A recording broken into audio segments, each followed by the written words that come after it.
Jim. Hello and welcome to the Legions, one and all. Welcome to the What You've Been Watching podcast. I am your host, the ailing, marvelous Mike Dudley, followed as always by my co-host, cohort, youngest brother, Marcus Dudley, MD3, checking in on you. What is going on out there in podcast land? We are broadcasting live from the shadows of Doak Campbell Stadium near Bragg Memorial Stadium in the capital city of Florida. First off, big shout out to Kesta for the song Always Bright. That's right. You can find us, and please email us at whatchabeenwatchingpodcast@gmail.com. Where else can they find us, my brother? You can find us on Facebook at Dudley Bros Podcast. Yeah, and that's about it. That's it for the housekeeping as well. We're getting good at this. Hell yeah, man. Shit. But how you doing, my brother? How's everything going? I'm doing good. You said you were ailing. Yeah. I mean, other than week 2 of my back just being completely kaput. But doctor said you need a bacchiotomy. I need from the neck to crack. Yeah, I feel you do. Trust me. So everybody's like always says, I wish I was tall, and I tell people like, No, you don't. No, you don't. Nothing is built for you. You hunch over everything. Yep. I have to constantly remind myself, like I'm doubled over 24/7. The curves in chairs. yeah. I can't sit in certain cars. I can't sit in a corner booth. I can't. There's certain things I can't fucking do because I just don't fit. And then you wake up every morning and you're like, oh, my chest hurts. It's from pumping all that blood. Yeah. 6 feet till Sunday. Yeah. I feel you. Trying to make that 12-mile loop in my fucking body. I feel you, dude. Yeah, no, I'm in the back pain club myself, and it's getting worse as I get older. But I'm trying to exercise more, man. And everyone's like, "Oh, you'll sleep better. You'll do this." Like so far, bullshit. Yeah. And I'm not trying to be mean to those that do get a good night's rest. Fuck you. Yeah. No, I've been exercising more. I've been hitting the bike every other day and lifting a little bit of weights here and there, doing a couple sit-ups, trying to keep at least. It's weird how few calories you burn by doing shit like that, and you make it all back in like a single solitary cookie or something. Right. Or like 3 cookies. You're like, oh, well, there just went in the workout. So yeah, I'm just mostly trying to keep my I'm not worried about getting like Arnold built or anything like that. Like I'm not trying to go out and like look like Jason Momoa or something like that. But I'm at least trying to get my cardio up. So being a smoker and a drinker and an avid couch potato, yeah, it's kind of important that I gotta like keep the engine running. So that's mostly my goal. I feel you on that, but just because I'm already sore and angry as fuck all day just from existing, and then like when I work out, it doubles. So fuck that. Yeah. No, I'm mostly doing it for the cardio aspect as well, but that is what it is, though. The one thing that we do double down on is when we're not working out. This is why the people tune in, Michael. They want to know, what the hell you been watching, man? What you been watching? Oh, I've been on a real good movie kick lately, so... Seems like it. Seems like it. One of the benefits of being an inactive lifestyle is it's getting hammered and watching the same shit over and over? Yeah. Shit over and over? Got back into Futurama recently. Started rewatching that for probably the umpteenth time, and always a good time to check in. I rotate all the cartoons in my life, so that one's out of the rotation currently, but it'll be back soon enough. Oh yeah. It's really good how self-referential the show is. Like, there's stuff that happens in season 2 that they visit back in season 6. That I don't know if that was the grand design or whatever, but they find a way to make it work. The world is so believable in Futurama, and it's the most I think they said it, the writers themselves, it's the most overqualified writers room that anyone's ever had. There's like Harvard and Yale graduates and like theoretical physicists.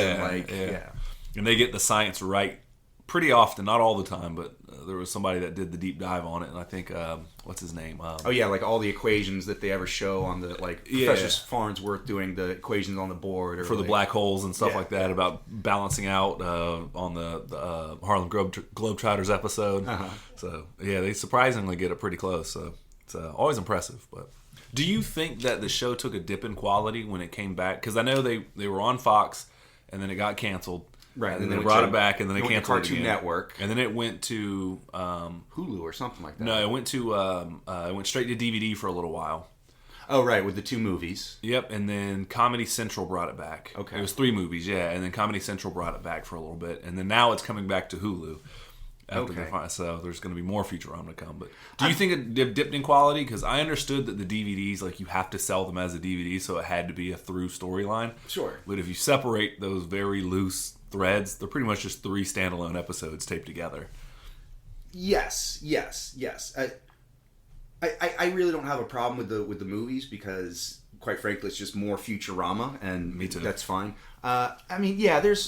I won't say that any one particular season was worse or better. I think that's a show that you really got to go episode by episode, right? And just sort of like even within the same season, you might have 2 or 3, not necessarily stinkers, but just like comparatively to what happens in a few other episodes during that season, they're not top tier, you know? Like, maybe it gets a little bit too bogged down in its own myth and trying to keep up with its own storylines of, you know, alternate realities and going back in time and Fry having to become his own grandfather and, you know, all that good stuff. It won an Emmy for that episode. It did. Roswell, it ends well. But then it kept circling back to that, and things spiraled. You know, the reason why Fry could defeat the floating brains was because his genetic material or his genetic marker, because he's his own grandfather, makes him immune to their brain waves. Yeah, so, he lacks the alpha wave or whatever. Yeah. I mean, it's all the mythology of it. They do a good job of at least keeping it in house. Somebody knows all of it. There's some notebook somewhere that's overflowing with the do's and don'ts. So, and it's all very snappy, witty comedy. It's all very dialogue driven. Like they'll throw in a few like visual gags, but for the most part, it's just witty retorts and sarcasm. Who's your favorite? Let's start here. What are some of your favorite episodes? Because I got a couple. I can watch it 1,000 times. Jurassic Bark was pretty good. That shit gets me, man. I'm walking on sunshine. Where Fry resurrects his dog. That one's a tearjerker. When Futurama wants to do it, they can pull on the heartstrings, as it were. Yeah, I really like. I forget what the episode name is, but it's the one where Bender essentially gets shot out of the Planet Express, and then he becomes God. He has that little mini colony that grows on his stomach. Yeah, I think they won an Emmy for that one too. I think. Yeah, I can't remember the name of it. And then he actually meets God, and he has this whole philosophical, existential conversation about like, well, the trick is you can't give him too much, and you can't give him too little. You got to find just the right amount. If you do your job correctly, they'll never know you exist or whatever it is. Right. Yeah, that's a good episode. I'm much more on the silly tip of things, but I like the anthologies of interest. Yeah, those are fun.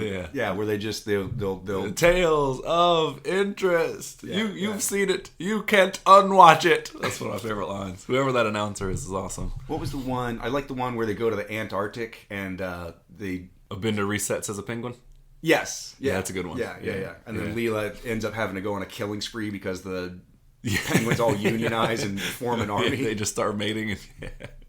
Yeah, that's a good one. That anytime you get to see the Crushinator and it's the Crushinator. Right, yeah. That's always a fun one. The devil's hands are idle playthings or something like that. Yeah, those are all good ones, yeah. So yeah, man, you got any favorite characters? Are you a Bender guy? Or why not Zoidberg even? Zoidberg's my guy. Zoidberg. Now Zoidberg has the crown. When he gets the $300 bill and he buys everyone a turkey dog at the end, great episode, great opening. That I do think Futurama though, the fact that it's coming back, the final episode they set it up so well. With the time being displaced and like they're caught in an infinite loop. Yeah, they're caught in the infinite loop, and now they can go back. And when I saw that episode first air, and they did that episode, and then they went right back into the season 1, episode 1, I was like, damn it, I was crying. Exactly. I actually was crying. I'm not gonna lie to you. I was like, oh man, they stuck the landing. Yeah. So they're bringing it back, but again, they wrote that in too. So. Yeah, I'm a big Futurama guy. Big Zoidberg guy too. That's my dude. It's Scruffy though. I can't leave my boy Scruffy out. Yeah. Prison ain't so bad. Get to make wine in the turlet. Yeah. Scruffy died as he lives. Yeah, he turns the page on the nudie magazine. Yeah, Scruffy's my guy, man. He's the one that gets it all. So yeah, Futurama. Or anything else you want to talk about on Futurama before we just? No, I think we've talked that one to death. I mean, if you haven't seen Futurama, go watch it. Do yourself a favor. We're definitely in the same demographic. Yeah. Let's see. Saw the Jay Oakerson Dog Belly. That was pretty good. So I've been watching. while I'm at it, I've been watching a lot of stand up myself. So, okay. Yeah. No, we can alternate. Sure, why not? We'll change. Yeah. But no, how did you think? Because I like Big J Okerson. I've never really sat down and watched a full hour of his. I've seen a lot of clips, and I've seen him on podcasts. He seems genuinely very funny, and actually seems to be a pretty likable dude. Yeah. He's definitely he's definitely a like an edgelord comic. You know, he likes to walk the line between being, you know, really crass and pushy, but also making like really clever observations. Most of Dog Belly was just him doing crowd work. Honestly, it was really kind of it was kind of interesting. Ballsy. I mean, he had a couple of you know, set up punchline jokes that he told, but for the most part, it was just him having a conversation with the audience and just sort of, you know, eviscerating them based on racial stereotypes and sexual stereotypes, and you know. Yeah, it's tough to do, but they're also somebody told the secret once. You just ask them the question that you want to talk about, and it looks like you're doing crowd work. But yeah, it's right. Like you always open with, "Hey, where you guys come from?" Oh yeah, that's nice, right? Hey, you guys married? Yeah, and then you just ask them the thing that, hey, what about you? Do you blank? Yeah, right. Yeah. So. Are you brother and sister? Yeah, right. What'd you think of it though, man? Because I've been on quite the kick recently. I mean, I liked it. It's the first time I had seen one of Jay Okerson's like actual specials. You know, like I said, I'd seen clips of him. I'd seen bits and pieces of his stand-up material, but this is the first like large chunk of it. It was okay. It was entertaining. It's not necessarily my favorite. You know, it's not going to outshine Carlin or something like that, but not many do in terms of the special plates in your heart, at least. Yeah. It's definitely completely watchable as long as you don't mind, you know, crude Gen X 90s humor, which is what he's all about. So he is a Gen Xer. Yeah. No, I'll just get 3 of them out the way. I watched one of them. We have in common. I do want to see the Ryan Sickler Lefty Son. After all, he was just in the hospital, laid up for quite some time, and he had some sort of like lung infection or something. Well, he had a procedure done on his back, and then he has a blood disease, and he's found out very recently that he tells a story about his dad dying and his grandmother dying. Just found out, that's what all these fucking people passed away from. Oh. And so he had this thing on his back that he had a surgery for, and then it just went all to shit, and then he ended up clotting, and it got bad fast. But he shot this special. For those who know who don't want to talk, we're talking about Ryan Sickler, the sick dog himself, the man with the greatest laugh in the game. Really funny dude. He's actually from, when I was living in Maryland, he's from that area, Sykesville. Okay. And then he moved to Baltimore, but like Sykesville's like a stone's throw away from there. It's kind of right where Angie lives. So when he talks about it on some of his other things he's done, I'm like, oh, shout out, I know exactly what he's talking about. But he just dropped one on YouTube as well, Lefty Son. I want to watch that, but I'm not there yet. But okay. What I did watch, I watched Jim Jeffries' High and Dry. How was that? I'm a big fan of Jim Jeffries. It's good, man. It's classic Jim Jeffries. He's really, you can tell he's slowed down. He's not doing the atheist jokes anymore, and he's not doing like a lot of. It's not political or anything like that. He does talk about it a little bit, but it's he's growing older, and he's adapting his style, but he's still with the times. I mean, he's still very sharp with it, and very his observations are damn near second to none. Yeah, when he's on it, it's like, oh yeah. And he's a good storyteller. Like he knows how to string together the basic ideas of a premise and lead you to the joke. You know, like he's a very good comedian at like walking you through his thought process to the punchline. So yeah, with logic, and he makes fun of the illogical. So it's good material to do that. But I dug that one definitely. I'm a big fan of his as well. I saw one that I liked way more than I guess I expected to, but I didn't really have any expectations going in. But when you walked out, I was like, oh damn, Andrew Santino, Cheeseburger. Okay. He was on. He's on Tiger Belly and the Bad Friends. Bad Friends, and he's got his own Whiskey Ginger.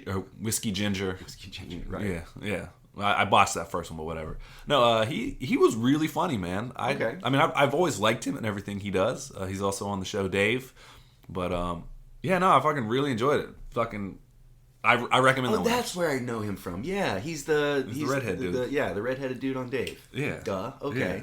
I really recommend that one actually because he ties it all together about like kind of purpose and things like that, and he talks about like, and I'll butcher it, so I'm not going to try to do it, but ultimately your time that you spend with him it's a cheeseburger. You know, it's like I just want it to be fucking enjoyable. Sure. You can make the cheese. I can tell you a story, and you paint the picture in your mind of whatever it is. If I tell you the details of a little girl, you're gonna decide whether she's white or not, or she's black or not, or what she's wearing.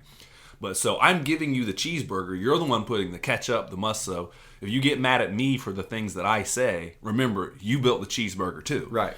And so it's a nice little through line that he has. It's actually a pretty good analogy of just like, dude, you're helping create this too. It's in your mind just as much as me saying the words. Some of the things I'm saying, like, surprise, surprise, didn't even happen. They're fake. Right. You know, they're fake premises for me to tell a joke. So... Right. It's on you. So. Right. I was high in the shower one time, and I thought of some funny shit to say. But that doesn't necessarily mean it has to be true. Right, but if I tell you that's the origin of how I got to the thought process, it's not funny. I was high one time, and there's no act. Right.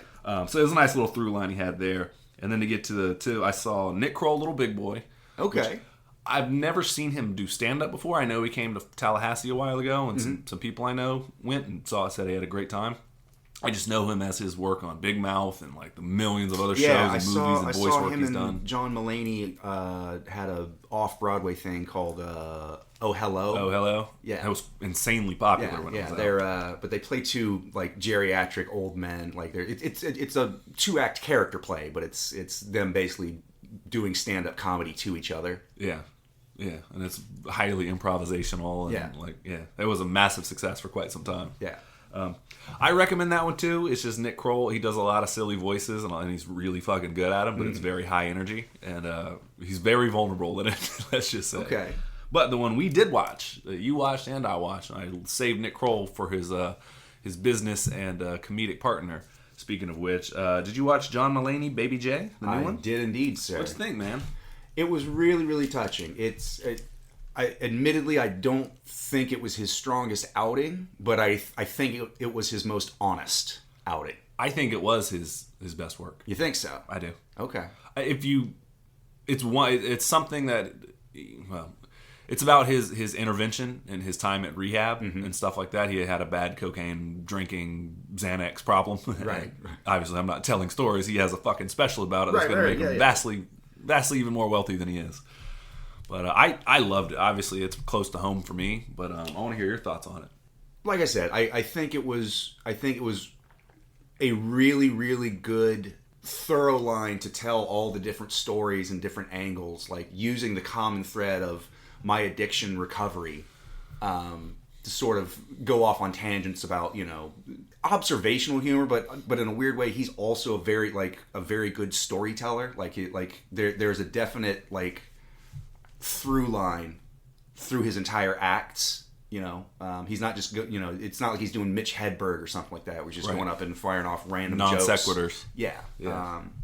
But I think it was, I don't know if he was trying to be a bit more measured or hadn't quite worked it out, but to me he didn't seem very confident in the material. Maybe it was just because he was being very vulnerable, but comparatively to his other acts, when he would come out, he had a certain swagger, he had a certain confidence. Maybe lot more. Maybe it was all cocaine induced. I don't know.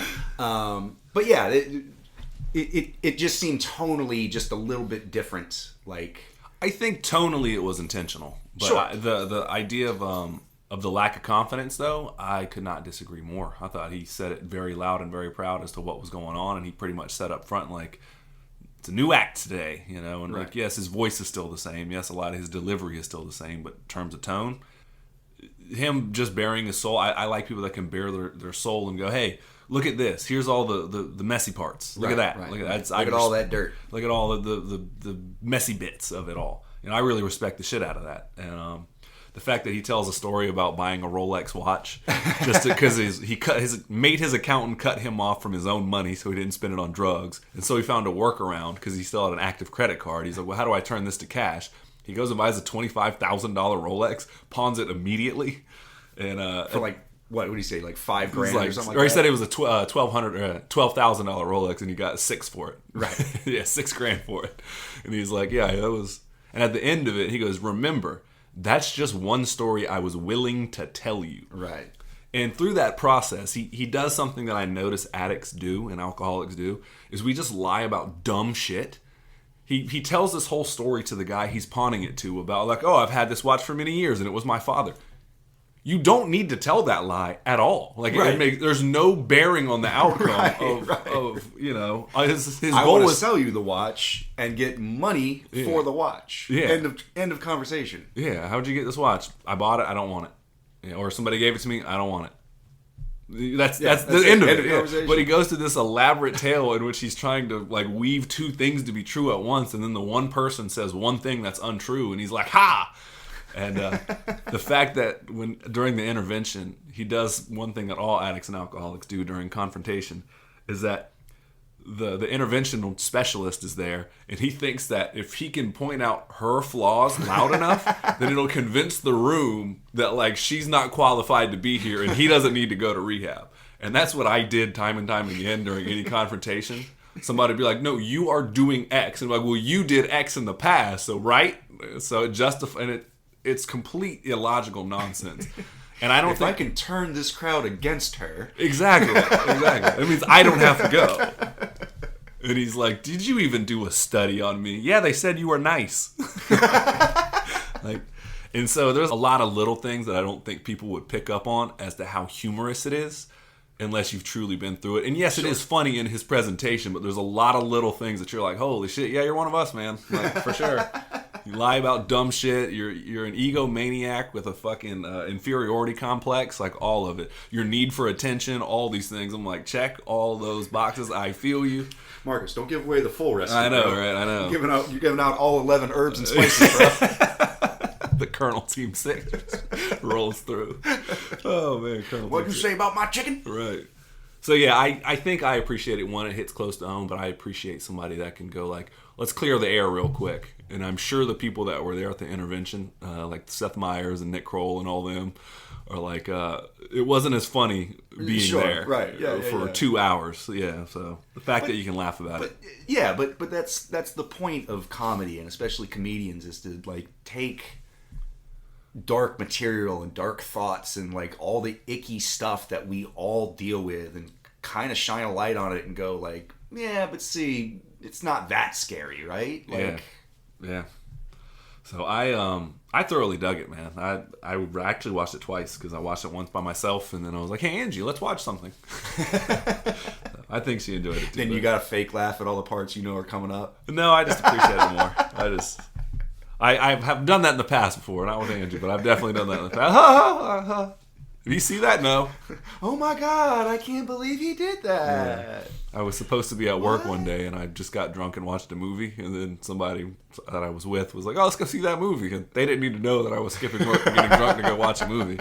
So let's just say I pretended I hadn't seen it. So, yeah. No. Popcorn guy's blowing up your spot like, "Oh, you're back. You're back. Shut up. So, anyways, what else you been watching? Stick to the popcorn, boy. I know, right? Give my shit back. Extra butter. You know how I like it. I was just here. Don't act like you don't know me. Rhonda. Anyways, what else you been watching though, man? Off the stand-up tip. Or did you want to talk about Baby J some more? No, like I said, I think it's not as funny as like New Kid in Town or the one he did at Radio City Music Hall. Yeah, I know what you're talking about. Yeah. Baby Boy? Kid Gorgeous. Kid Gorgeous, thank you. Yeah. Street Smarts. JJ Bittenbinder. In a weird way, I think it is his most honest, and I really hope it's super successful. You know, I hate to say it's less jokey, but it's tackling really serious subject matter in a really funny way, and so maybe that sort of weighs it down a little bit. Does that make sense? Yeah, no, I got you. It's not as like just all over the map. It's pretty. The through line is not funny subject material, but he makes it that way. So I got you. I bet he at least gets nominated for a Grammy for it. Oh yeah, why not? I bet. For sure. I bet he wins it, but I don't. Obviously, the year's just started, so I don't want to say there might be something that comes out that shits on everything. But, you know, Bo Burnham drops something again, and you're like, oh shit. Right. Anyways, what else have you been watching, though, my guy? Let's see. What else did I see recently?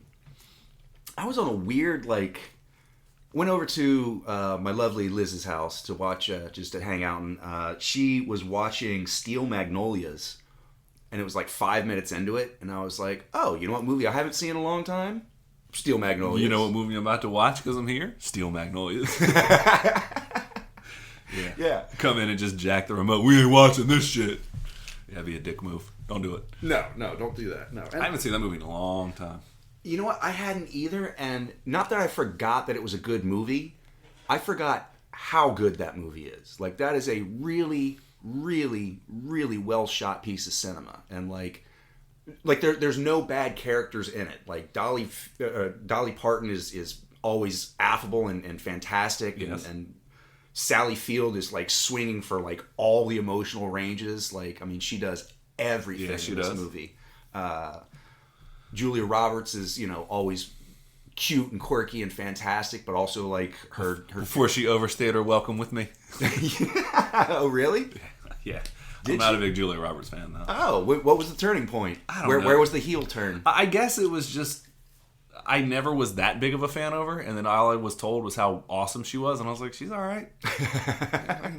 Maybe I'm just a hater, but like, I don't know. That's all. It was never like I was all that much on board, and then it was just kind of like, all right, cool, I guess. But either way, yeah, no, she was good in that movie. Well, we don't get to Sandra Bullock without Julia Roberts. It's true. We don't get to Cameron Diaz without... Who is America's sweetheart currently, do you think? Right now? I think it's Anna Kendrick. I think maybe... She might have just she weaseled out of it. But yeah. She was for a minute with the Pitch Perfect and everything. Yeah. I'm trying to think. It was definitely Julia Roberts, and then it was Sandra Bullock, and she's still kind of always... I mean, always. I mean, she's like the OG of that shit. Yeah. You know? Yeah. God, I'm trying to think. Oh, you know who it is? Anna Taylor-Joy. She hasn't done American? She hasn't done Isn't she British? They don't have to be American. I thought they did. I thought it was like one of the American sweetheart. Well, never mind. Let's see. Oh, you know who it is? It's the chick from Wednesday. Oh yeah. God, what is her name? It'll come to us after we're done talking about it. But yeah, no, that's a good pull. Insert name here. Right. I know you're talking about though. Jenna Ortega. There it is. We'll cut that shit out. Yeah, no. Leave it in. No, that's a good pull. Yeah. But no, Steel Magnolias is what we were talking about. Yeah, sorry. It off.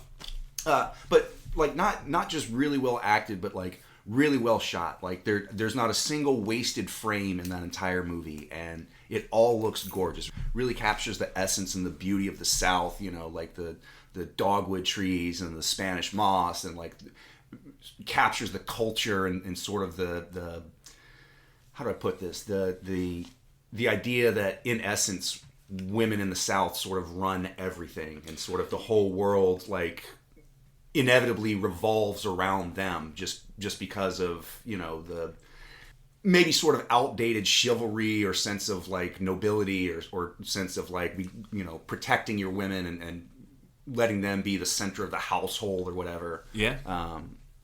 That's a really good point, actually, in the sense of like they are the ones that are to be put on high. You know what I mean? And yes, they could, you know, back in the day there were trophy wives, obviously, but it was still like a true trophy wives today. Yeah, but I mean, but a true gentleman of the South honors and cherishes and just to elevate. Right. You know what I mean? Right. So yeah. Yeah, but it's a really good time capsule of a movie, just to show sort of to sort of show like that time period. Like that was the South in this particular slice in history, you know? And it sort of encapsulates all that through a really well done story, really well done actors, and like, I mean, I don't know, it won a bunch of Oscars, and why not? It's one of those movies that if somebody said that's my favorite movie of all time, it wouldn't take. I mean, obviously outside of just your own opinion, like yes, you're entitled to it, but like, there's no, you don't have to argue the case that hard. It'd be like, yeah, I get it. It's Mom's favorite movie. Oh yeah? Oh yeah. She loves that. I know Lorraine loves that movie. Yeah. Blue Tenant. I hear you. I love you, Blue. She loves it. It's me, Wheezy. Yeah. Drink it, you Shelby. Drink it, you. Yeah, Lorraine will say that shit all the time. I haven't seen that movie since I was a kid, though. I should go revisit it, though. Really do give it a look-see. And it's a little bit long time-wise, but you don't really notice it. Like maybe a little bit. There's so many characters. Yeah. If you're not spending too much time in one place. They all, yes, interweave, but it's kind of a pretty good ensemble. Yeah. I mean, you can't beat it, you know. Oh, Shirley MacLaine's in that? Yeah, I totally forgot. Tom Skerritt. Yeah, everybody's in it. I'm just naming people now. I know. You're like, the old dirty bastard. Inspector Deck. You God. Raekwon the chef. Yeah. Let's see. After that, so immediately that gets. Oh yeah, we got to rate that. What did you rate Steel Magnolias? Let's see. I'm gonna give it. It's slipping in our ratings. I'm gonna give it 4 glasses of iced tea. The sweetest. That syrupy, thick molasses sweet tea. I know what you're getting at. I hear you. I'm not talking about that Nestle or I know what you're talking about. Lipton brisk iced tea bullshit. I'm talking about the It's in the notes now. That's right. I'm 4 talking glasses. You put the spoon in the glass and it stands straight up. It's so sugary. That's what I'm talking about. Where it sweats out of the glass. That's what I'm talking about. Yeah, that's a good rating. What else have you been watching though, man? So immediately after Steel Magnolias ended, Netflix was like, "Hey, do you want to watch A League of Their Own?" You want to watch Terms of Endearment? I was like, "You know what? You know what movie I haven't seen in a long time? A League of Their Own." It pitched me that one recently too. Hey, yeah. Pitched you? You see what I did there? Hey, yeah. I caught it. Yeah, see, you were quick with it though. No, I dig that movie, man. Something balls. Yeah, it's Tom Hanks and Rosie O'Donnell's in it. Madonna, Gina Gershon, Lori Petty. Yeah, damn, everybody's in that one. Yeah, I'm telling you, another all-star cast, man. Yeah, Tom Hanks has quietly just like made some fucking classics, man. I mean, he's the silent killer. You know what I mean? Like every time he's up at bat, he pretty much hits a home run. So yeah. So League of Their Own. How'd you dig that one? Honestly, not as good as I remember it. It's a very quotable movie, but it sags so bad in the middle. Like, just it's really short up by like, hey, we need to make the baseball team, and oh my god, they're gonna break up the baseball team. The whole middle part is basically just one big monologue of them like playing baseball, and like, yeah, there's a little bit of character development, and they sort of branch out into the secondary and tertiary character storylines, but it's all just filler at that point. Yeah, it doesn't. None of their individual stories affects the overall arc. Not really. Yeah. Not really. Yeah. Which, I mean, movies like that gotta do. It's like in The Replacements, you know, like, oh, they got the one foreign guy, he smokes cigarettes. And you got the one guy who's deaf. Like, everyone has their little thing to make them a quote-unquote fleshed out character, but really just kind of makes them all two-dimensional in the process. A little you know bit, what I mean? right, it's like, oh, that's their thing. It's the one that does this, the one that does that. But that movie avoids it a little bit. But I mean, kind of. Like, Madonna plays the fast and loose, you know, kind of slutty one. Rosie O'Donnell plays the loudmouth, you know. Yeah. They cast one chick to play the ugly one. There's one that's the mom. There's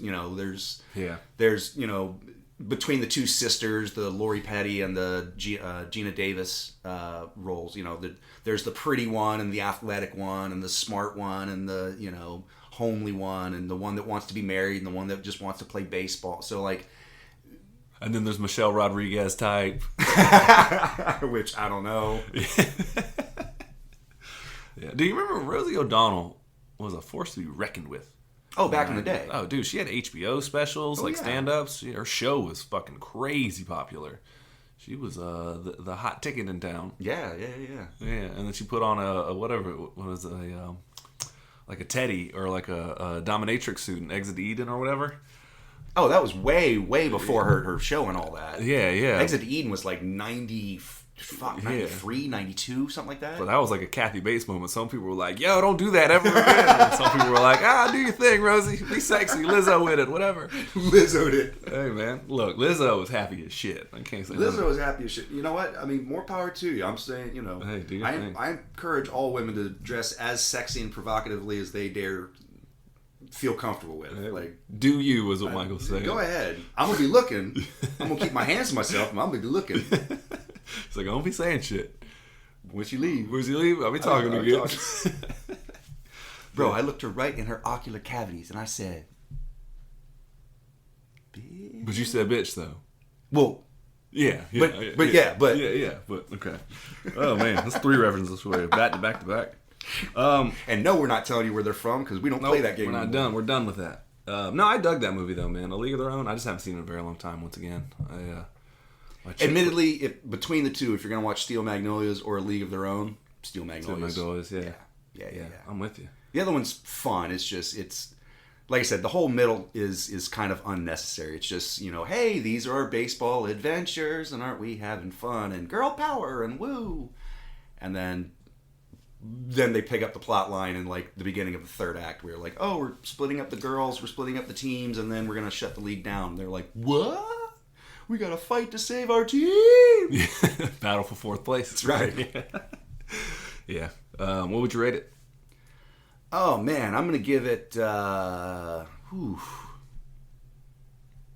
11 bonds. 11 bonds? Mm-hmm. War bonds. Oh, I gotcha. I thought we were like Barry Bonds. Where are you? I was like, tossed underhand? What are we doing here? Anyway. Tossed underhand. Hey, that's what they do. That's not a shot on anybody. That's what happens in the league. Renfield I got here on my notes. Oh, shit. You watch Renfield? You want to talk about that later when I watch it? Or I mean, we can. We can get down on the back. How'd you just dip your toe in a little bit? Just dip your toe in the Renfield waters. Nick Cage is amazing in it. You see the reason to watch it? I mean, I forget. You can't be objective. No, I mean, even objectively, he is definitely the one to watch because that's what the review said. That's why I asked. Yeah. I mean, they definitely let him, off the leash, let him go full Cage in this one. So and he does, with great gusto and aplomb. So I heard they need to either let the blood be digital or let the blood be blood. You know what I mean? Because they keep going back and forth, and it's like that's what I heard. It kind of takes away from it, where like it looks so glossy. And you're like, dude, if you're doing a smut film where you're exploding people's heads, like we're there, like it's fine, right. It's rated R. Like we're cool with it. It's campy fun. Yeah, there is a certain element of when they use the practical effects. It's really fun and adds a lot to the camp, and then it just makes the digital effects stand out more. So I do agree with they should have gone either or, because if you keep switching, even sometimes within the same frame between digital and practical effects, it definitely highlights the difference between the two. Does that make sense? Yeah, it does. It does. Or somebody would have like a head explode on them. In one frame, they're covered in blood, whether it be digital or real, and then like the next second, it's gone. Yeah. But who cares? If you're keeping track of blood splatter in a movie like this, then you are either a forensic analysis or you are a psychopath. Because maybe both. Maybe. Yeah. No. Dexter's situation. Yeah, Dexter's situation. No, I want to watch Renfield. It came out again. There was a lot of stuff that's come out recently, and I've been pretty active in the theater, so I haven't had a chance to do it yet. Which Michael still hasn't seen John Wick 4. I want to talk about it so bad. I will. It's coming. Trust me. That's going to be one that I'm going to make you wait with anticipation, so that when I finally drop it on you. Shiver with anticipation, I believe he says. That's right. Shout out to Tim Curry. What would you rate Renfield, though? We'll talk about it when it comes out. I'm just curious, Yeah. Let's see. I'm going to give it 2 toxic relationship. No, that's a bad review. No. Yeah. I'm going to give it so many bugs. So many bugs. Delicious, delectable bugs. Okay. I see. Let us know. You guys feel free to review movies, and you write them into whatchubeenwatchingpodcast@gmail.com. Tag us on Facebook. Most definitely. So, on that note, I've been watching a fair share of shit myself, and we'll run through it, and then we'll play a little game together. How about that? Sounds good. I have been watching, drum roll, or you can just ask me, and then we'll pitch it right here. Underhand, though. What you been watching? There we go. Out of the park. A while ago, I watched a show called Shrinking on Apple TV. I don't know if we talked about it or not. Is it about a certain affliction I have? Certain affliction you have? No. No. The opposite of growing? No. It's Jason Segel from the great music maestro himself of Forgetting Sarah Marshall fame, of How I Met Your Mother. Mm-hmm. He was one of the... Let us not forget the Dracula Broadway musical. Dracula's Lament is a incredible song and is on the What You've Been Watching Hall of Fame. Watch that. Go to YouTube. Type in the words Dracula's Lament. You're going to see a puppet of Dracula. Listen to the song. There's lyrics in the description on YouTube. Really beautiful song. Like surprisingly moving for a puppet Dracula theme. Cool. And then he follows it up with Am I a Man or a Muppet of a Man? Yeah, that was written by the Flight of the Conchords guy, though. Well, but sung by Jason Segel. Yeah, very true. Very true. Still got nominated for an Oscar now. Won an Oscar. Won an Oscar.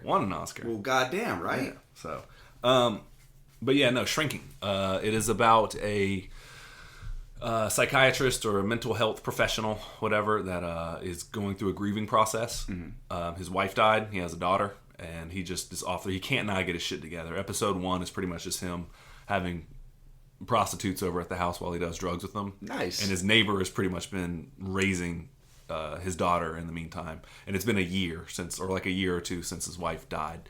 And who's the main star? Jason Segel? Jason Segel, yeah. Okay. It's also got Harrison Ford in it. It's nice. Got, what's the one? Jessica something from The Daily Show, isn't it? She's legitimately hilarious in it. Black chick, really funny. You would know her the second you saw her. Amber Ruffin? No. Or it's Jessica something, I think. But I don't know. Either way, she's really funny in it, and it's pretty much what happens is that he feels that he kind of goes through like this crisis of like, I'm tired of not helping people, and so he just goes rogue. And so he really crosses every single line that a mental health professional cannot cross. Sure. But they set it up so early in the show that of all the ridiculous shit that happens, he's like, I'm going vigilante is this thing. That's his new, I'm doing vigilante counseling. And they set it up so early so any wackiness that comes over, like that the writers feel like doing, is covered. Like they've already... It now falls under the umbrella of vigilante counts. So it gets really involved with people. And as a counselor, you're not supposed to tell someone, do this. Mm-hmm. Because God forbid they do something and it comes back on you that it didn't work out the way that you intended. Right. You get in a lot of trouble and lose your license. Seeing people outside of work just showing up at their house, random shit. Like he takes a guy with a violent past who's in therapy, court ordered, because he's a soldier with PTSD, and he was like beating somebody within an inch of his life, so he was court ordered to go or whatever. And so Jason Segel's character Jimmy takes him to like a boxing ring to like get the anger out. Okay. And so it's all sorts of things that you wouldn't do as a licensed clinical health professional. And it also is about him rebuilding the relationship with his daughter. Because she's like, dude, you disappeared on me. Like, my mom died, and I might as well have not had a dad, too. You just went off the fucking rails. Right. Essentially, I lost both parents, kind of thing. Yeah, and, like, because you were grieving so much. And so it's him kind of trying to work his way back into his daughter's life. That's cool. And she's not really that receptive to it. How old is the daughter? She's in high school. I think she's, like, 16, 17. Okay. I think 17, something like that. So, but really smart. Like, good kid, otherwise, just... But very straightforward, like, hey, you want to have dinner together? No, fuck you. And just walks to her room. So, new age parenting. Yeah. Hey, man. But it's Harrison Ford's in it, too, though. On television. Yeah, crazy. You're talking about therapy. Yeah. And he plays that character. Yep. And he plays that character very well. He is the doctor on the 3-person staff of Jason Segel, Jessica Williams, and Harrison Ford. So, he's kind of the wise guru who kind of secretly sees... Jason Segel's daughter and kind of gives her advice on how to navigate things. Okay. So. Like a step parent or a little an bit. Alternate parent kind of thing. Kind of just like, trust me, kid, I get it. Like, gotcha. You're safe here with me, kind of thing. Like, that's cool. I'll protect your dad from your bullshit without you knowing it, and I'll protect you from his. Just come to me and talk to me about it. Cool. Cool. It's a really good show, though. I actually watched. Angie and I watched. She's a therapist, as you well know, and we watched it all in like a weekend. Really enjoyable. Cool. Comedy, drama situation. So does it lean more on the comedy side or the like dramatic side? Like is it more like almost like BoJack Horseman? You know what I mean? Like it used comedy to talk about serious issues, or is it talking about serious issues with comedy? Does that make sense? Yeah, it does.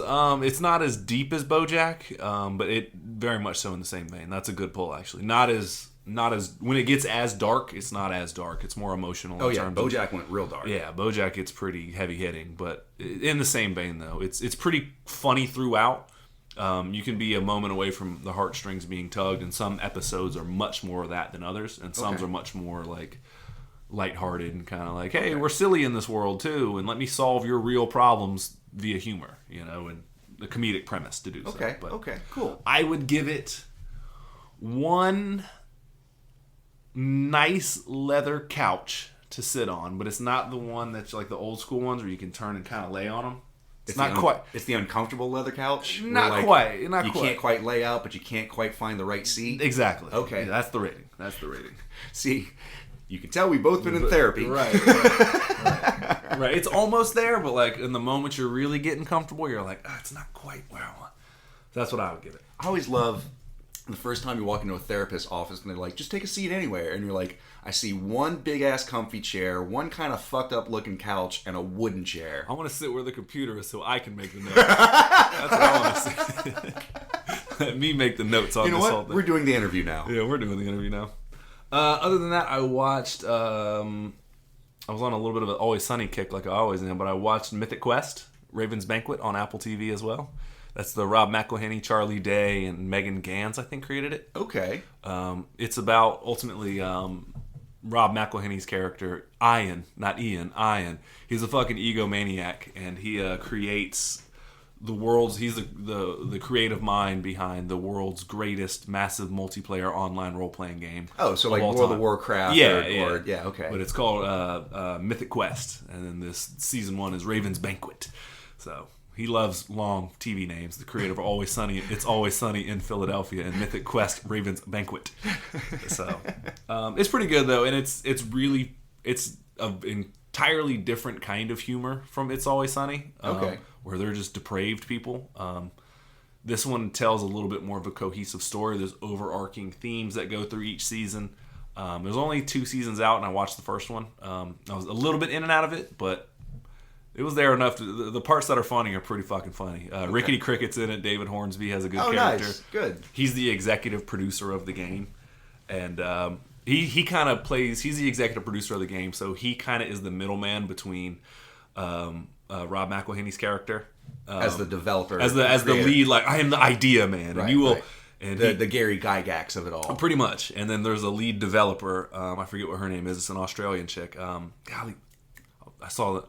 Bobby? No, it's it starts with a P. It's not Peggy, but it's a weird name. It's like Penelope. No. Petunia? It's an Australian name. Piggy. It's close to Piggy. It's like whatever. Either way. Patronus. Okay. Either way. He's gonna keep going. But yeah, so he kind of plays the middleman between them, where she's just like, I just want something in the game that belongs to me.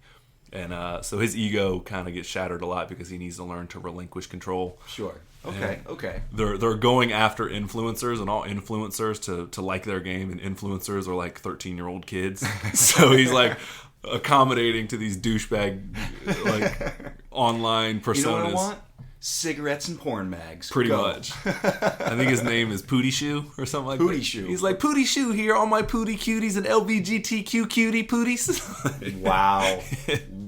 And those are the audience he has to cater to because he has 10 million followers. So I hate it when they have to start off with a written off What's up, fam? ramble. Yeah. We don't Welcome to What's Been Botched Podcast. I'm your host. Hey, we try to get our housekeeping out of the way. But that's ultimately the premise of the show, and it's very different from Always Sunny. And I didn't realize, I thought it was just created by Rob McElhenney, but apparently Charlie Day is one of the creators as well. He's credited as it, so. Sweet. And he's got a new movie coming out too, Fool's Gold. He wrote and directed it. Yeah. And Glenn Howerton is in the Blackberry movie, so who apparently is crushing it. So, man, Always Sunny doing big things. But Mythic Quest... except for you, D. Except for you, Shut D. up, bird. Shut up, bird. You're an emu, some kind of flightless bird or something. But those jokes write themselves. Yeah, Why did we turn? Like we're in character in the show? On Caitlin Olsen. She's fucking hilarious. She never did nobody no wrong. She seems like a really cool person, actually. Who got hotter post-children. It happens like that sometimes. It happens like that. So yeah, I would recommend that show, though. I would give it one bite out of an apple and then put that on a logo. That's what I would do. Pay for that with your iPhone money. I did watch another little A24 film, or A23, whatever the numbers are. A24. I did watch Beau is Afraid. Okay. The Ari Aster film. Yeah, with Joaquin Phoenix and generic white lady. I can't remember her name. There's a couple of them. But it's mostly him. It really mostly is his vehicle. But I say this, it is one of the weirdest movies I have ever watched in my life. Okay. and I am not sure. Weird in a good way, like weird, like Monty Python. Weird, like Interstellar. Weird, like no, it's 2 hours. Weird, like Holy Mountain. A little bit. A little bit. It's 2 hours and 59 minutes. That's a long movie. And I think it's only that long because there was probably a contractual obligation to say it's got to come in under 3 hours. But I have the feeling that if that stipulation wasn't in the contract, that this movie could have gone on for as long as Ari Aster wanted it to. And I am a big fan of his. Mostly Hereditary. Midsommar is pretty good. Of his 3 movies, one to me is an absolute home run. Hereditary is brilliant. Still have not seen a single one of those. I know. Midsommar is pretty damn good, but it's pretty close to The Wicker Man. Okay. And this one is a pretty far departure. It's considered a comedy, but there is no like punchline setup jokes. It's just the events that happen, if you find them humorous, will technically make it a comedy. Okay. But then by the old school terms of like, comedy and tragedy is comedy usually has a happy ending and a tragedy usually has a sad ending, in terms of Shakespearean plays and old Greek theater and stuff like that. It's not really that either, so it's kind of it's a horror too, but it's not. It's fucking weird, man. Like, so it sounds like it just can't decide what kind of movie it wants to be. If I'm hearing you right, like it's just it covers too much ground, maybe. It is. It's a little bit akin to, and not in the same light, but only in the sense of like the Iliad or the Odyssey or like Oh Brother Where Art Thou? Okay. Where it's a journey movie. It's, Bo lives in this world, and you're not sure initially what is real and what is not, and it turns out it doesn't matter. Like the movie, I guess where it suffers is it never really comes together in one nice package where you go, oh, I get it now. Like I understand the world now, or I understand what the rules are, or I see what he wants, kind of thing. It's just fucking weird, and it's out there, and you just have to assume that like, oh, everything you saw was real. Like everything, this is this world, and it's no like, oh, is it in his mind? Is he asleep? Is he dead? There is none of that. It's just, it's a very bizarre adventure, and it's a series of this happens, and this happens, and this happens, and ultimately, it's him going to go see his mother. Okay. And so when he's leaving, he lives in the shitty part of town, and it's like as soon as you go outside, people run up and are like, "Give me money," or they just run up butt naked and are like, "Fuck you, I'll kill you." It's absurd. Okay. And so Detroit, basically. Yeah, it's Detroit. Or parts of Baltimore. And so it's hyper into whatever. Like when he walks just from one scene to go from the drugstore across the street to his house, there's somebody praying to God. There's another just like child holding up AK-47, like locking and loading it and unloading it and just kind of playing with it, whatever. And this is just like in one quick cutaway. And that's just the start of it. That's the first like 3 minutes in the movie. Okay. And so he gets these pills. Oh, always take them with water. The whole movie is very bizarre, and it's interesting to watch. But I walked away going like, "What the fuck did I just watch?" So the whole journey is just him going to see his mom, and he does eventually get to it, and his mom might be dead, possibly a chandelier might have fallen and crushed her skull, possibly. So he's now. But you don't know. Yeah, and so is he going to a funeral? He doesn't believe it, so is he going to a funeral? Is he going to prove the people wrong? Like, what is going on here? And it just never really comes together, to be honest with you. And I'm sure that if you saw it with Ari Aster, it's deeply personal, probably. I would hope. Otherwise, it's nonsense. Right. Okay. Just to be real, like, and I'm not taking away from it. Yes, is it beautifully shot? Yes, he's very capable and all that stuff. Is it insanely unique? Yes. A little too unique for its own good? Yes. Is it long and do you feel the running time? Yes. Yes. Okay. Well, there's everything from penis monsters to a play that... Sir, that should have been your opening line. Yeah, I know.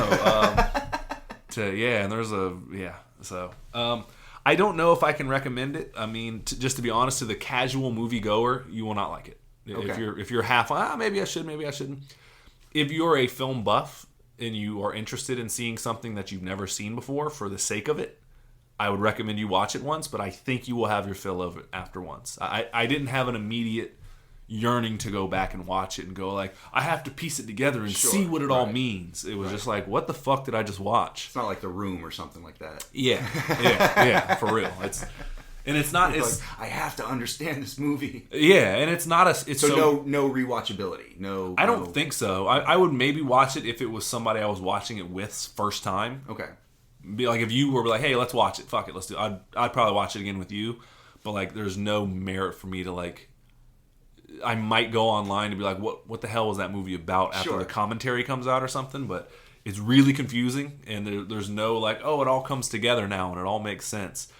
It's very unique though. I can give it that credit. It's in color. So it's a movie that happened, and it was in color. It goes on and on though, man. And there's one part where he finds people in the forest that are dressed as ladybugs, and apparently they're a traveling theater. Okay. And it becomes a movie within itself because he goes, where do I sit? And he goes, you sit wherever you want. Sit right here. How about that? And okay, cool. And they give him an outfit. He's like, why do I need to change? He goes, oh, we really blur the lines of who's a part of the show and who's a part of the audience. Sounds exhausting. It is, but it's also it becomes a movie in and of itself, like a movie within inside the movie. And that part is really cool. Like the story that they tell during this play is like, holy shit, this is brilliant. Why is this not the movie? Yeah. And it kind of parallels the hero's journey. Again, kind of like the Odyssey and the Iliad, where the blind man tells him, like, here's the foreshadowing, here's where you are, here's what's going on. Yeah, it's the man of 1,000 faces. You meet the mentor, you get the quest, you got to go find the item, you got to have the revelation and come back into the real world. Yeah. But some of it is like, the story that they're telling in the play is so loosely based on like, this is what if this is the direct version of what's going on here, you have missed the mark entirely, because it's pretty loose. So I don't know, for you film buffs out there, for anybody that's a big fan of Ari Aster, you might love it. To me, Angie and I both were like, what the fuck did I just watch? So Beau Was Afraid, I'd give it one nightlight. Okay. Down the hall, it's a little dim. You're like, is that where I'm supposed to go? Or am I going to stub my toe on something? Like maybe I should put a plug a little closer or leave something else on. And then you go down the hall, and guess what? You step on a Lego because it wasn't lit well enough. That's my review of that movie. But before I get off of that movie, though, Beau Was Afraid. Okay. I will say this, though. I think anybody that watches it will probably find their own interpretation of what it means. Mm-hmm. And I did not rush to immediately go online to be like, what was the meaning of that movie? And I heard some college students in the front be like, I can't wait to get online and see what it says about it. So I think you're going to walk away with your own interpretation of what's going on. Okay. What I got from it was that, again, like I mentioned earlier, that I think it's probably very personal to Ari Aster, the writer-director. And there were certain scenes, I believe that it is truly about his anxieties and his fears come to life, and played out in extreme measures of like, if you're afraid of the dark, well, why? And because there's a big scary monster. Everything is taken to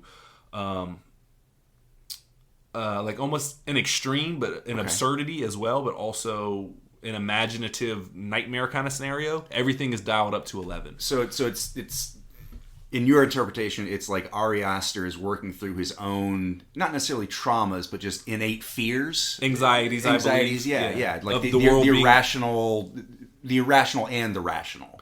Absolutely. And I think it's the world is a scary place, but like I mentioned earlier, you step outside and it's people begging you for money and people threatening to kill you, and guns are in the hands of children, and there's people praying with a blind eye to it, talking about how, and there's billboards up that say like people are breaking into your apartment at all, and so everything's dialed up to 11.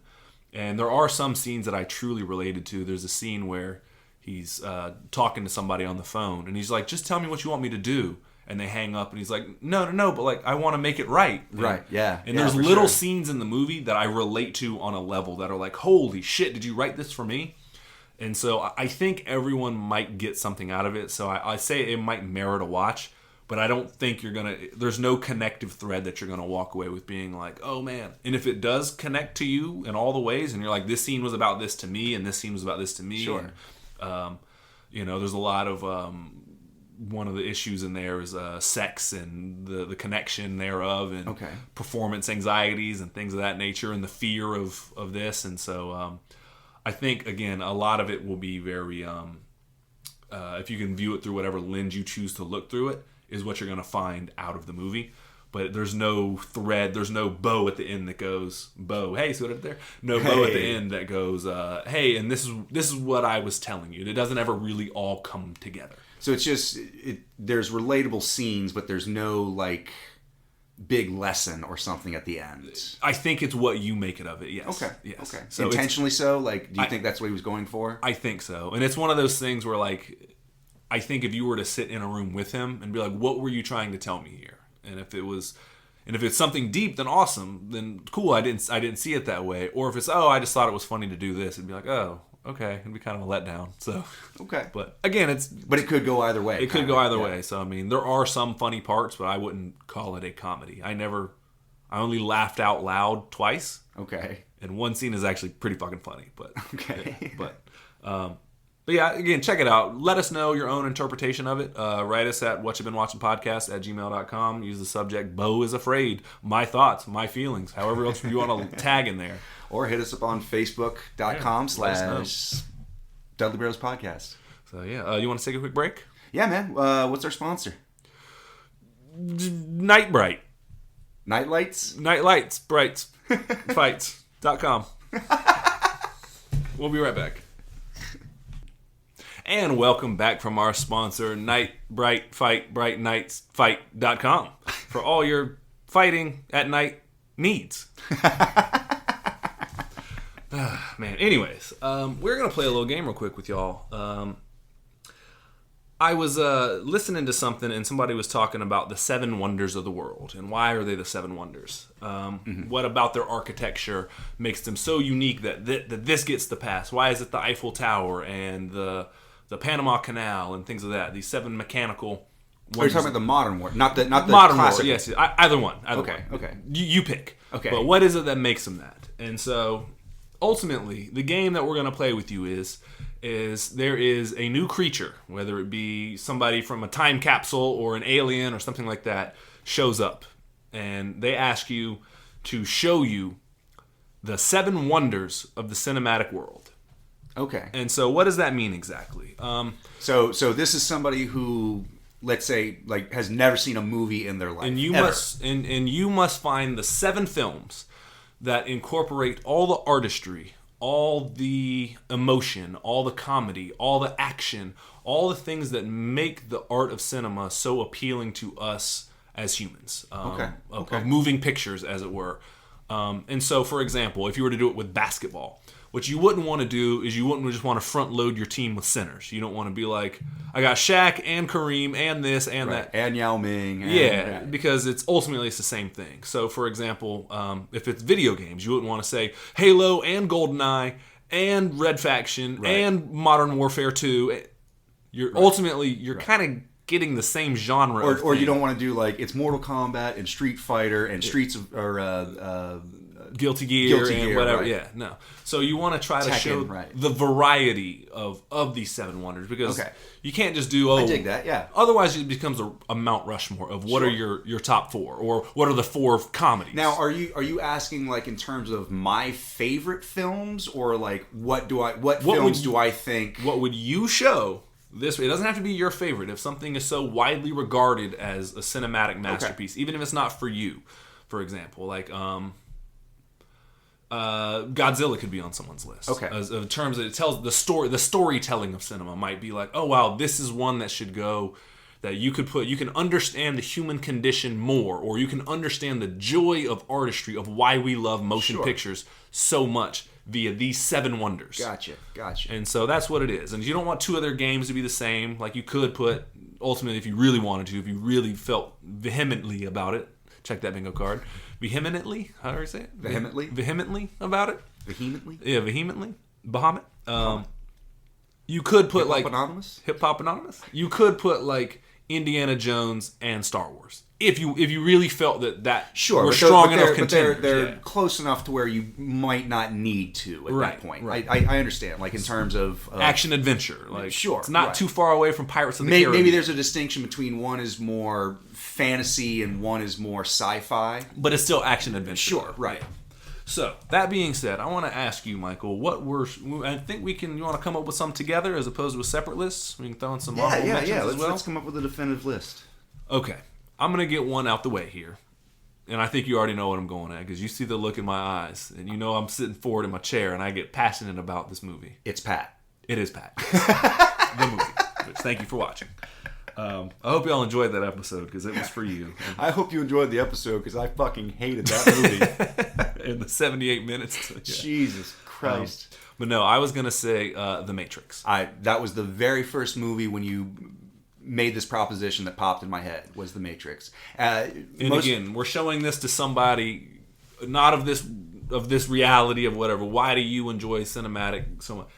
Why do you think that is? Why does and we won't talk on it too much. But. Because it encapsulates a lot of different cinematic themes that we've seen before in other movies, but never kind of brought together in this way. In terms of the you bring in the Shaw Brothers kung fu fighting, you bring in the psychedelic fantasy of say like Brazil or Ghost in the Machine or something like that. You bring in the aesthetics of basically German expressionism. It's all very plain colors, and they sort of let the faces and lighting tell the mood more so than like the look of the people. The idea, and also just it says something about the human condition in a silly way of our obsession with guns as a culture. Sure. We need guns, lots of them. Like that's going to solve the problem, which it does, but it also kind of creates... The answer to violence is always more violence. And eventually it becomes not so much, but I think that is super high on the list in terms of you would show somebody something. It is one of the greatest action films of all time, so you're scratching that itch for sure of like, wow, you can... They would pose the question, what is choreography then? Well, it's dancing, it's fighting, it's being on your mark when the camera turns to you, being in the right place so when they drop a whatever, you can be there to catch it. And it's all this beautiful ballet of orchestrated just for you, the viewer. Right. And so much of it, so much time and preparation. A symphony of movement, basically. Right. Yeah. And so much timing and everything, so much practice goes into it. Hours and hours and hours before it ever gets shown to you, the viewer. Right. And so I think that movie is one that time capsule, whatever game we're playing. And then also just to piggyback off that, then you bring in the technological aspect of just the different technologies that they had to build specifically to make this movie. I mean, to catch the bullet time dodge, where Neo's bending backwards, and so the visual appeal of cinema of it just looks cool as shit. Exactly, we're watching some cool ass shit. But again, like it's you bring in somebody like James Cameron or Ridley Scott or Alfonso Cuarón, who had to build specific camera riggings and certain lightings and certain sets to get the shot the way they wanted it. Oh, you mean the technological aspect in terms of the technology invented for the bullet time and Alfonso Cuarón with the 360 camera. Correct. Yeah. Exactly. So like I'm with it. In a way that best represents all those people that I mentioned in terms of like they've all sort of made contributions just to the filming aspect the of science the of film. The science. Yes, exactly. Well played, sir. Yeah, the underwater cameras of Avatar and the Abyss in terms of the zero gravity camera of Gravity. The CGI effects of Terminator 2. Well done. All that. Yeah. Well done. Yeah, no, so The Matrix. We're in agreement there. Yeah. Will you pitch me one, sir? See, I think you have to represent the classics. And so in my mind, I'm just trying to decide between... like maybe something like Gone with the Wind or I hate to say Citizen Kane because I think that one's a little bit overplayed, but something like that, like maybe Casablanca or I'm fine with Casablanca. Maltese Falcon or something like that. I'm fine with Casablanca. That would be on you know what I mean? list. Like just in terms of classical cinema. Ben-Hur, I hear you as well. Ben-Hur, okay, that'd be another one. Ben-Hur I wouldn't be opposed to. The first one. Yeah, Ten Commandments maybe with Chuck Heston. Yeah. All right, well, shit, pick one. What did you think, man? And make your case for it. That's what I'm with saying. You though. I'm trying to understand like in the same way The Matrix revolutionized the digital age of cinema, like one of those movies that revolutionized the classic methods of cinema.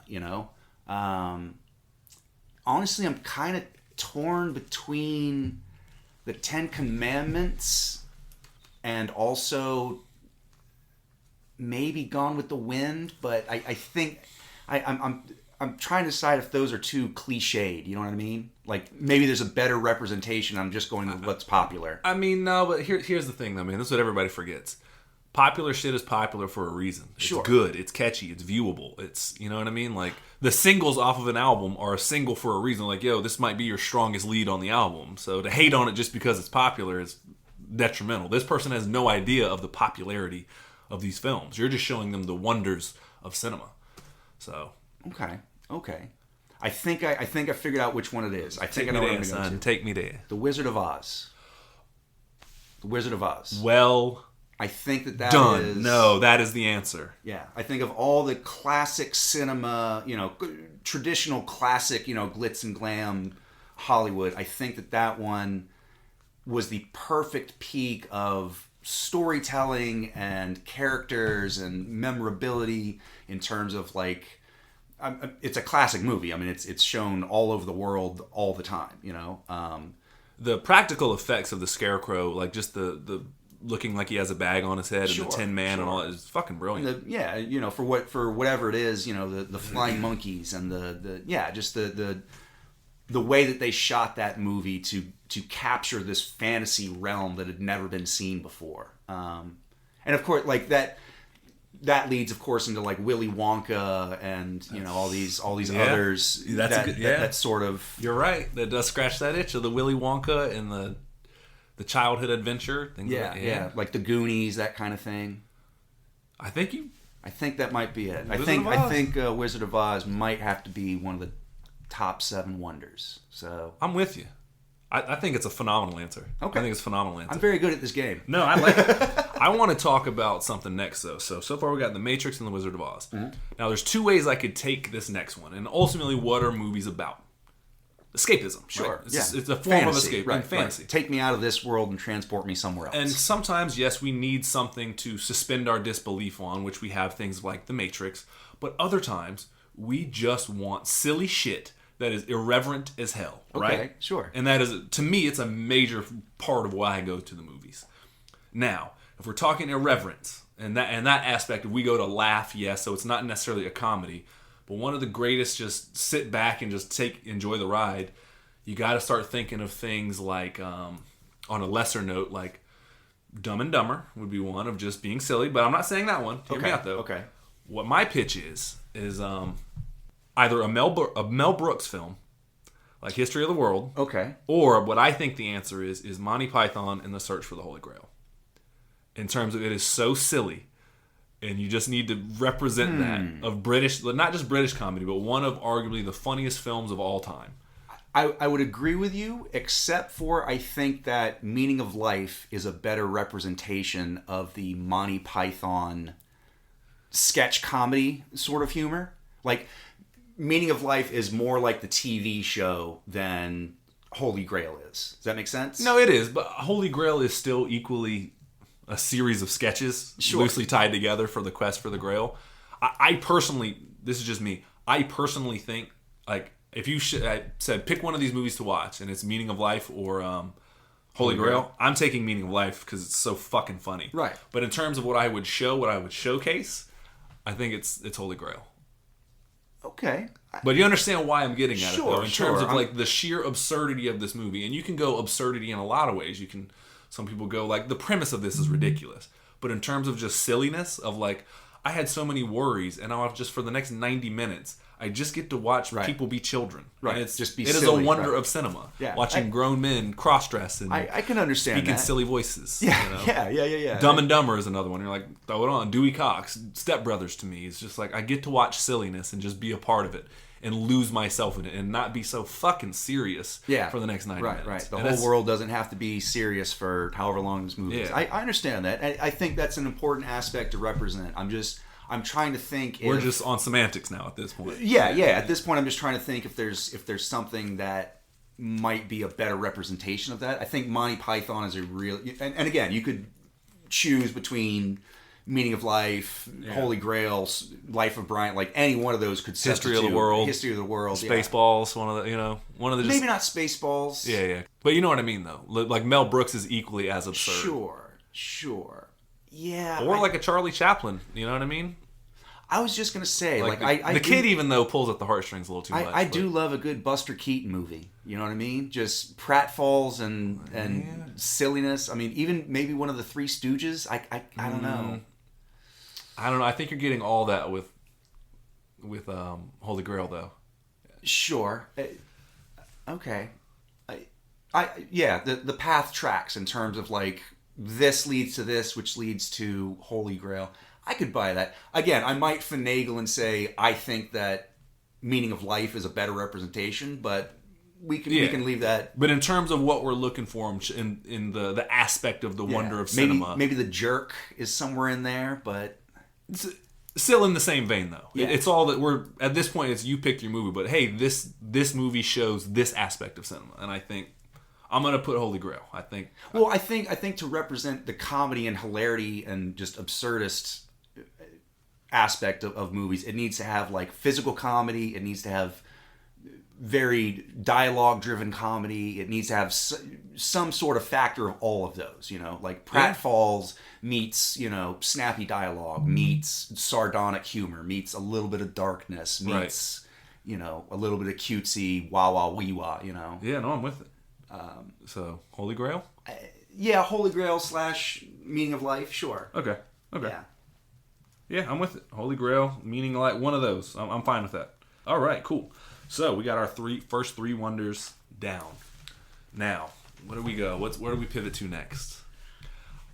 There's one I think I want to hear your pitch, but you go ahead. I was going to say, I think that it's important to recognize the terror aspect. Yes. So I hesitate to say it should be a horror movie, but it should be something that is chilling, something that shows the darker aspects of humanity and sort of the depths and depravity that we can descend to.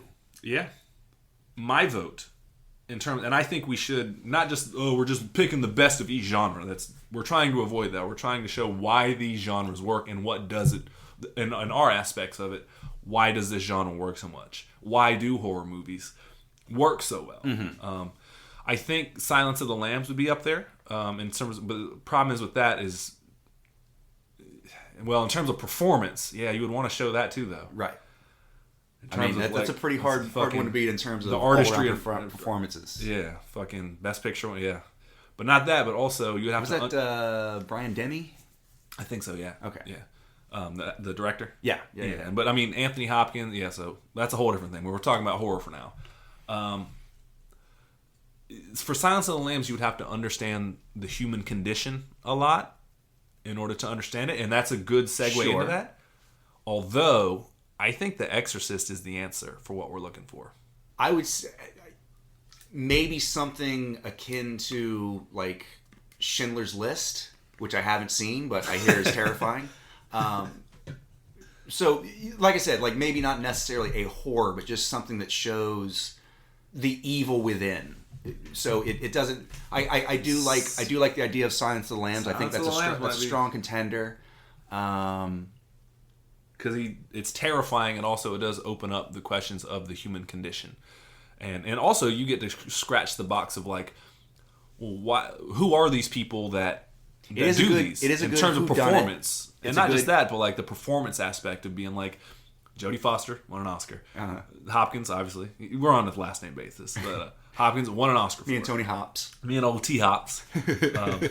So you can see, like, wow, this person is captivating, and like, yes, that is so much of it. Mm-hmm. When we find ourselves in these characters, and you're like at the edge of your seat, the suspense aspect of it, as it were. It's a really good updated detective noir thriller. So you get the kind of whodunit aspect of it. That's a big aspect of movies, mystery. That might be a strong contender. Again, I'm just trying to think of anything that pops into head that maybe represents it better, but it's a strong contender. Yeah, you could argue. You know, if you got a better idea out there, I'd love to hear it. Please write to us at whatyoubeenwatchingpodcast@gmail.com or look us up on Facebook at facebook.com/Dudley Bros Podcast. Look for the colorful banner done by the great M.K. Dudley Art.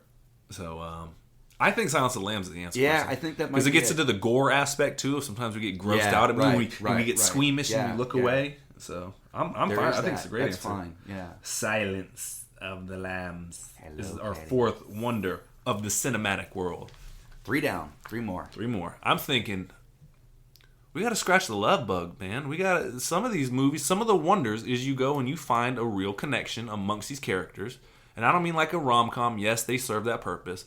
But there are some beautiful love stories told. So I'm going to go with Sabotage on this one. And what is Sabotage, Mike? Tell them the story of that wonderful movie. No, probably shouldn't. Was it your first porno that you ever owned? Yeah, I remember watching it. But no, in terms of that, though, that is something that we do. We like to find love stories in our movies. What is your, the pitch? Because you can't do Romeo and Juliet. That's a cop-out. I mean, we're trying to show the wonders of cinema, and that's more like a screenplay that's been adapted.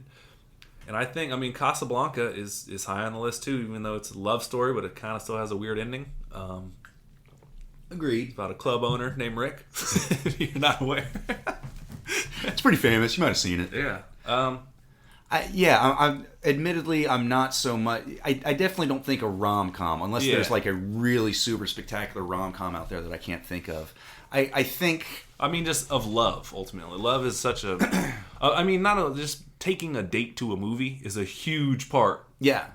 You know what I mean? Right. Something. So it doesn't have to be a rom-com, but something that is like. See, in my mind, what comes to that is something like Before Sunrise, the Richard Linklater film with Julie Delpy and Ethan Hawke. It's basically two young people falling in love and then immediately realizing the complications therein. Like, yes, there's finding connections, but they're also finding out where they're different and where they butt heads, and sort of like the press of time in terms of like we only have so many days together. I don't know that that's the best representation, but that's sort of where my mind goes in thinking of what I would want represented, is just sort of the encapsulation of what it means to be in love. That was a pretty strong sales pitch. I've not seen it. The only other thing, what's the Woody Allen movie? There's one of them that's super popular amongst the love. Fucking whatever it's called. I would be like Dracula. That is a pretty strong contender, actually, and it does scratch the horror itch as well. So we could come back to this one though. But you know what I'm getting at though. Yeah, I'm just trying. Again, I'm trying to think of like what it means, like to represent romance or enamorment or even sex in cinema. It gets hot. It is. And sweaty. And admittedly, titillation is a big part of cinema. So there's a part where I kind of want that represented as well. Like a movie should be, like, not every movie has to be, but there's nothing wrong with a good sexy movie. You know, walking out of that feeling a little charge in your pants, you know. Yeah. Or the sadness of The Notebook. Right. Wow. Yeah. I don't know. Yeah. We can circle back to that one, though. I'll pitch you one in the meantime. Sure, yeah. Animation on film was the original special effect. Sure. And I think we would be doing whoever this creature or being might be a grave disservice if we did not show them the wonders of animation. Now, I got 2 pitches for you. Okay. Because I have 2 in my head right now. One, and this is high praise. Spider-Man, Into the Spider-Verse. Hear me out why. Okay. They do things in that movie that can only be done in animation. What do I mean by that? When Miles Morales first gets his powers, backstory real quick. When you run a video game at full speed, it runs at 60 frames per second, is as fast as your eye can perceive. When Miles Morales first gets his powers, the animators animate him at an initially 15 frames per second, so they make his animation choppy and jumpy. Okay. As he develops, he goes to 30 frames per second. When he dives off the building, I get goosebumps thinking about it every time. When he dives off the building and you hear "What's up, danger?" when he arises, he is now running at 60 frames per second. That, just in of itself, is something that can only be done in animation. Sure. Yeah. It also like scratches the superhero itch, too. You have a big thing for that. That is true. That is true. Please come and save me. See, I don't know. I tend to think more in terms of the classic animation. So, like... I'm with it, too. So something like Akira. Or A little too close to the Matrix, but yeah, that's the only reason why I was hesitant to mention it. So I'm trying to think of like, I mean, really, you can't beat some of the classic Disneys like The Black Cauldron or even like Pinocchio or something like that. Which I'm just trying to think of. You're right. There does need to be an aspect of you see something that you could only witness in animation. Maybe Who Framed Roger Rabbit? Because at least then you bring in the aspects of like all these historical cartoons of Mickey Mouse and Bugs Bunny and Daffy Duck and Elmer Fudd and. I wouldn't be opposed to that, or you go super hard into it and you do like The Lion King, only because the animation in that shows you something so expressive. Like when you watch the live action Lion King, by no means it's a bad movie. It's just a remake of it. And it's beautifully, like, the animation is incredible. But like when you look at the cartoon version of it, the animals' faces become so much more expressive. Right. And that's something that you can only do big in animation. Eyes, big eyebrows, big smiles, big frowns. Yeah. Whereas like if you try to animate a live action lion, like a lion's mouth only has so much mobility in real life, like, or so much expressionism in real life. Expressiveness. I gotcha. I'm fine with Who Framed Roger Rabbit though, because that is, again, it's a little too close to Monty Python though. I mean, a little bit, but Monty Python is based off of old Looney Tunes cartoons, Like, it's essentially the Python sitting around being like, I want to be Bugs Bunny this time. Yeah.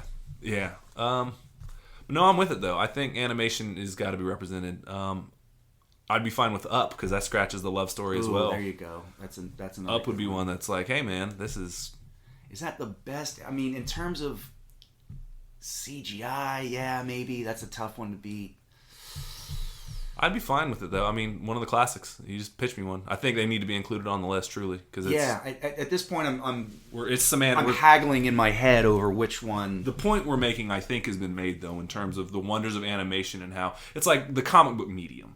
For example, Watchmen doesn't translate to movies because it's just better in the book, because there's the progression that you read the comic book and the frames that it's laid out. Right. Same thing with like The Dark Knight Returns. Right. It's just right. It's hard to translate what you're reading on the page. You can take the word, you can take the images. Something is missing every time. And there's something about the progression of the panels and what they choose to show in each panel to tell the story, that as soon as you move into like live action with movement and like, again, seeing 60 frames per second, you lose that. The narration that you get in a live action cinema, it's gone when you read it in your head. So, yeah. But that's comic books, though. I think animation needs to be represented. So at this point, we're splitting hairs, but I think we're both in agreement that it needs to be represented. There's something there, right.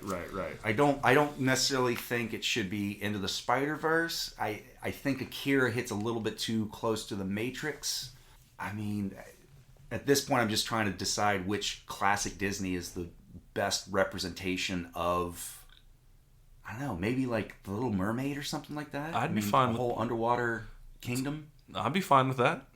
It's not my personal favorite Disney, but any one of those would be suitable. In my mind, it's got to be during the Disney Renaissance of the like late '80s and early '90s. Yeah, like I'm with it. That's pretty much where I think that they hit the peak of at least like hand-drawn animation. Yeah, and I'm with it. So at this point, Little Mermaid or Lion King, one of those two? Something like that, okay. Yeah. I'll put Little Mermaid just because you pitched it, but I get your point, though. So, all right. So far we have The Matrix, we have The Wizard of Oz, we have Monty Python, Holy Grail / Meaning of Life. Sure. We have Silence of the Lambs, and we have The Little Mermaid. I feel confident in all those. We got 2 more to do. In terms of... Man, I think you got to include Star Wars. I would agree. I think you got to. It's just the first movie. Right, because again, and we've talked about that like the second you start introducing the idea of who is Luke's father and are he and Leia's sisters and the whole expanding on the Force and the history of the Jedi, like ignoring all that, the original Star Wars Episode 4 as a standalone movie works phenomenal. If that's the only Star Wars you ever see in your life, you're good. You don't necessarily have to get in depth with everything else. You can. It's all certainly there, but it also scratches the itch. And Little Mermaid does this a little bit, but of family movies, like people want to go out and they want to see an adventure. They want to root for the boy who didn't have it, or the girl, whoever it is, the protagonist that came from nothing, learned the ways, and became a master of their own destiny. Right. You know? Harry Potter of it all. Yeah, the Bilbo Baggins of it all. Exactly. And I think you just got to include Star Wars, not just for its historical importance, but just it is the best to do the action adventure genre. Well, yeah, because I mean, again, like, for all the reasons why Star Wars is so popular today, because it borrows from Akira Kurosawa and it borrows from the monomyth, Hidden Fortress. But borrows from all these different storytelling aspects that are tried and tested and proven. So yeah, like it's a great representation of, like, if you want an adventure story, quote unquote, like Star Wars. That's a great adventure story. I'm with it. I think there's one last one that we got to do. It's the horror one. Oh no, we did. We did Silence of the Lambs. Okay. I think we're missing out on a really important aspect. And boobs. Yeah, boobs. It'd just be Natasha Henstridge and Species. That's the correct answer there. Pam Grier and anything. Yeah, that part. I just think it deserves a spot on it. Seven Samurai. But I don't know what itch it scratches.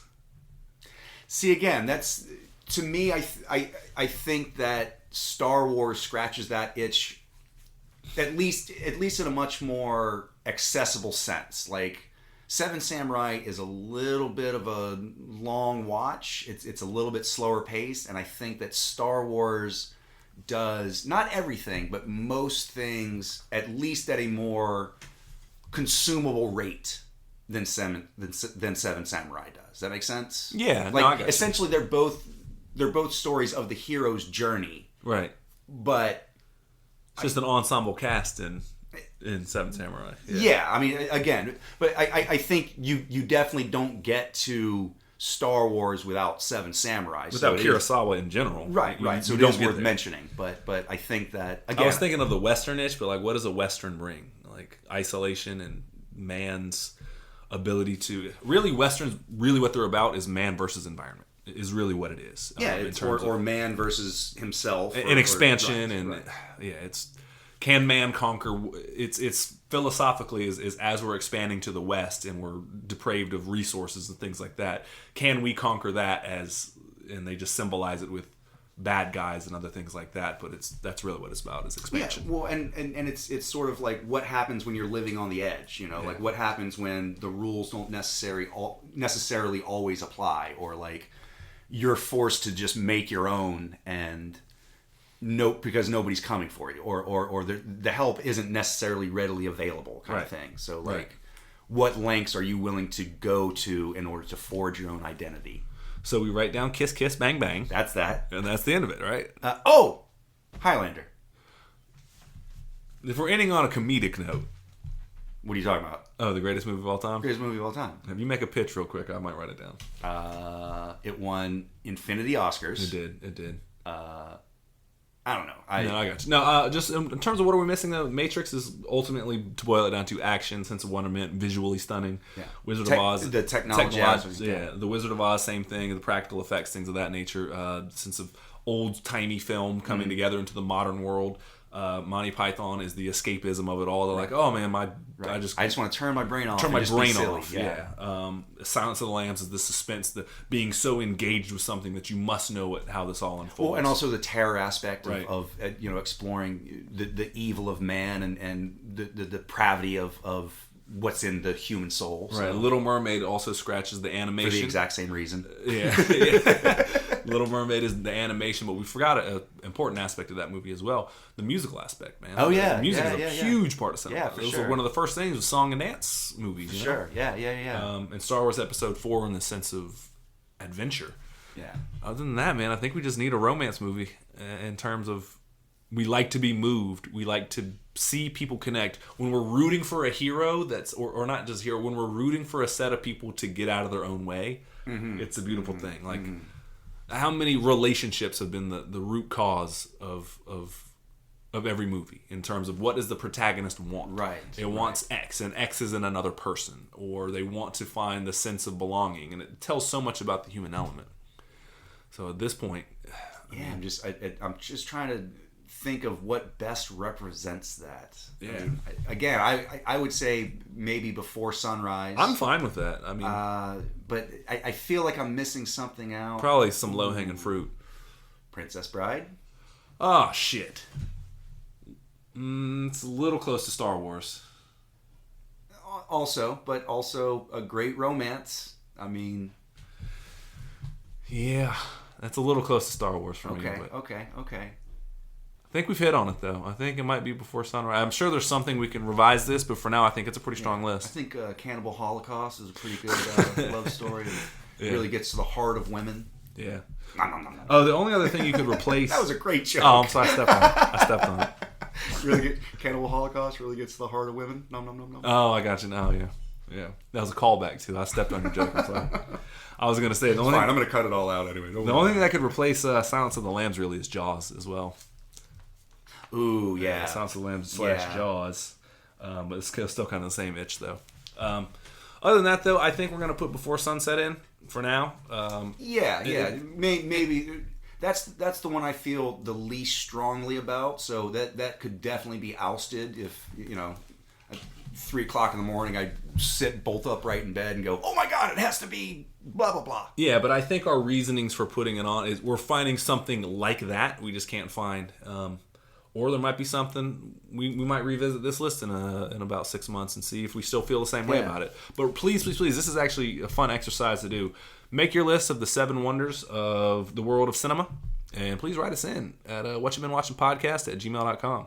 I think we have a strong list. Yeah. And for our reasons that we put in, I think we've been on the same page for a lot of it. I mean, it'd be stupid to ignore the fact of how many love stories are there in terms of man looking for X, and X is his counterpart in a woman, or unattainable that is this woman, the ideal romance or the ideal partner, or if I can just get this in a relationship, then I'll be satisfied. Yeah, and a lot of these movies won't pass the Bechdel test nowadays, but some of these damsel in distress movies ultimately, and But again, even if we didn't necessarily hit the right movie, I think we listed the right reason. The right reasons or the right qualifications that we're looking for. So, yeah, we might be able to haggle and finesse over which movie particularly fits into that slot, but I think we hit the right path at least. Once again, we do you, the listeners, a great service.